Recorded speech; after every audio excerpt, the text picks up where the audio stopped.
Hey guys, this is Diksha Juhi. Welcome to my channel easy to learn. Guys, आज की इस video में हम बात करेंगे सेल यानी कोशिका से जुड़े हुए विभिन्न तथ्यों के बारे में, जैसे कि उसकी डिफिनीसन, उसकी डिस्कवरी और इससे जुड़े हुए विभिन्न टर्म्स और उससे जुड़े हुए साइंटिस्ट और जितने भी इम्पॉर्टेंट सेल से जुड़े हुए टॉपिक्स हैं उसको मैं कोरिलेट करके इस वीडियो में बात करूँगी। तो चलिए गाइस, स्टार्ट करते हैं। फर्स्टली गाइस, हम बात करेंगे व्हाट इज सेल। सेल क्या है, मतलब कि कोशिका क्या होती है। तो गाइज, अगर हम एक छोटी सी लाइन में इसे बोलना चाहते हैं तो हम कह सकते हैं cell is the structural and functional unit of life. कोशिका जीवन की संरचनात्मक और कार्यात्मक इकाई है। The term cell was given by Robert Hooke. Guys, ये जो टर्म है सेल, उसे रॉबर्ट हुक ने दिया था जब उन्होंने सेल की खोज की थी तभी। गाइज, ये तो एक छोटी सी डिफिनीसन हो गई, बट अगर हम हाई लेवल पे बात करें तो इसकी डिफिनीसन कुछ इस तरह से हम कह सकते हैं। Cell is the unit of biological activity bounded by semi permeable membrane and capable in self reproduction.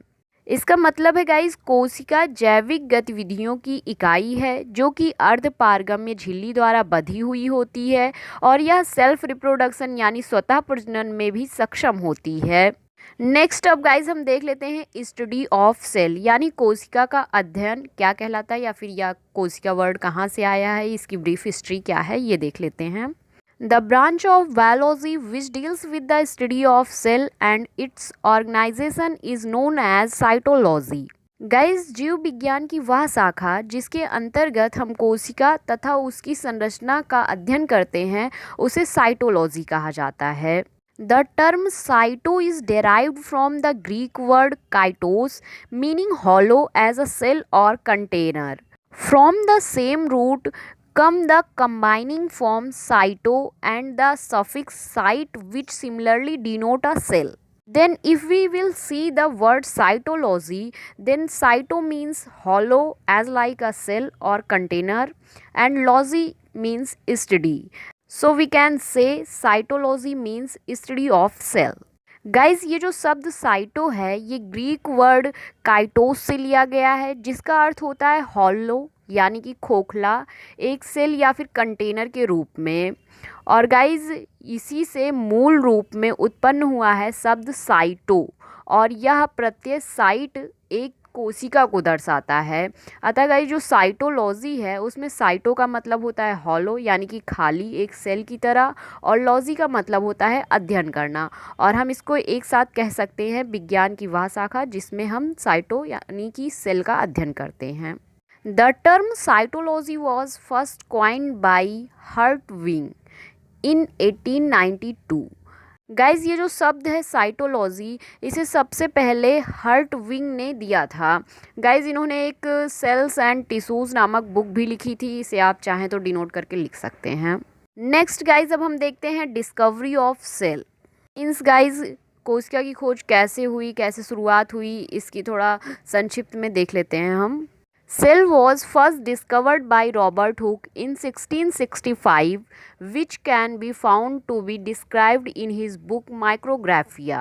Guys, कोशिका की खोज सबसे पहले रॉबर्ट हुक ने 1665 में की थी जिसका वर्णन उनकी बुक माइक्रोग्राफिया में पाया गया है।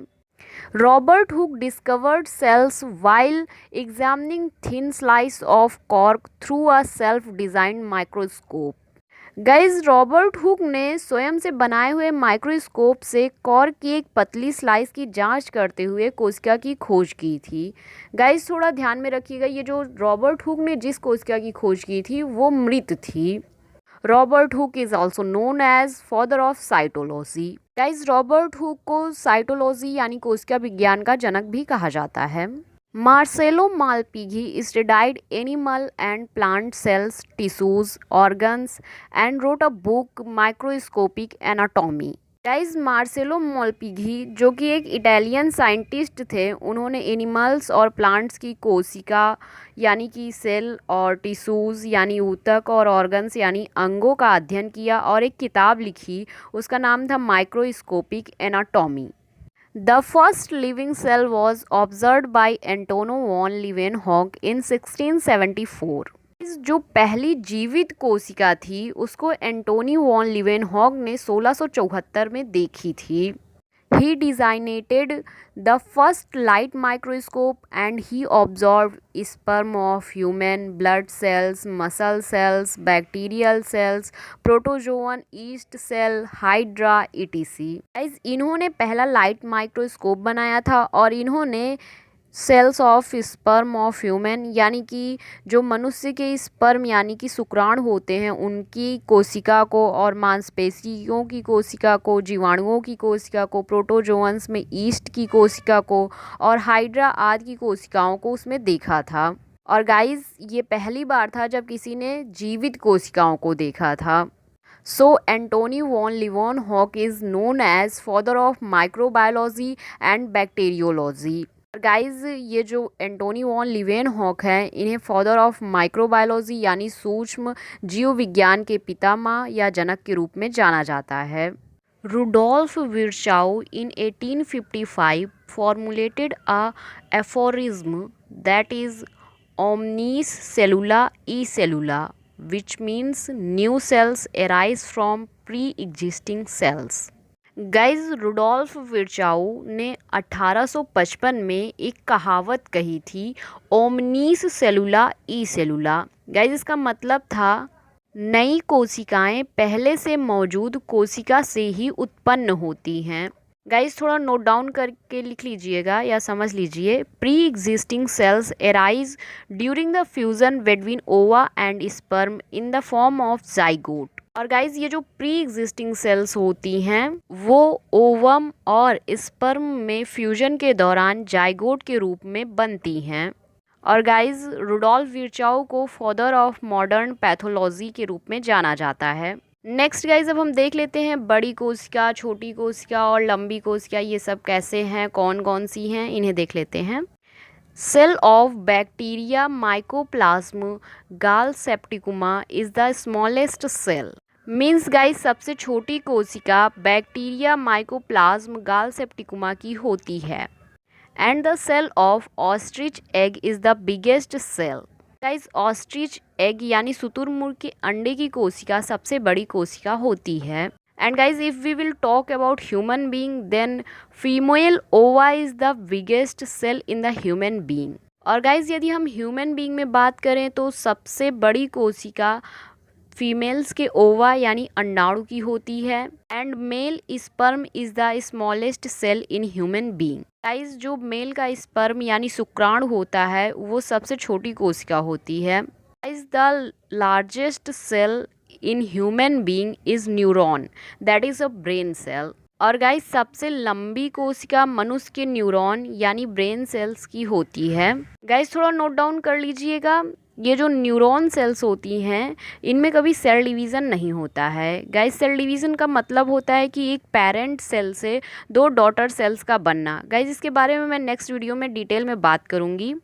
Scientist Schleiden and Schwann in 1838 to 1839 proposed a theory that is known as cell theory। Guys, scientist Schleiden और सॉन ने 1838 से 1839 के बीच में एक थ्योरी प्रपोज की थी, एक सिद्धांत दिया था जिसका नाम है कोशिका सिद्धांत यानी सेल थ्योरी। नेक्स्ट टॉपिक हम बात करते हैं टाइप ऑफ सेल। तो guys, there are two types of cell, that is prokaryotic and eukaryotic. Eukaryotic cell can be further divided into plant cells and animal cells. Means guys, जो cells यानी कोशिका होती हैं वो दो प्रकार की होती हैं, एक प्रोकैरियोटिक और दूसरी यूकैरियोटिक। और यूकैरियोटिक सेल्स को फर्दर गाइज दो ग्रुप्स में डिवाइड किया जा सकता है, एक तो प्लांट सेल में, एक एनिमल सेल में। गाइज, इसके बारे में मैंने पहले से वीडियो बना रखी है, उसकी लिंक मैं डिस्क्रिप्शन में दे रही हूँ। आपको अगर ज़रूरत हो तो उसे देख लीजिएगा, आपको अच्छे से समझ में आ जाएगा। तो गाइज, आज की वीडियो में बस इतना ही। अगर आपको वीडियो अच्छी लगी तो प्लीज़ शेयर करें, साथ ही साथ चैनल को सब्सक्राइब करना ना भूलें। Thank you.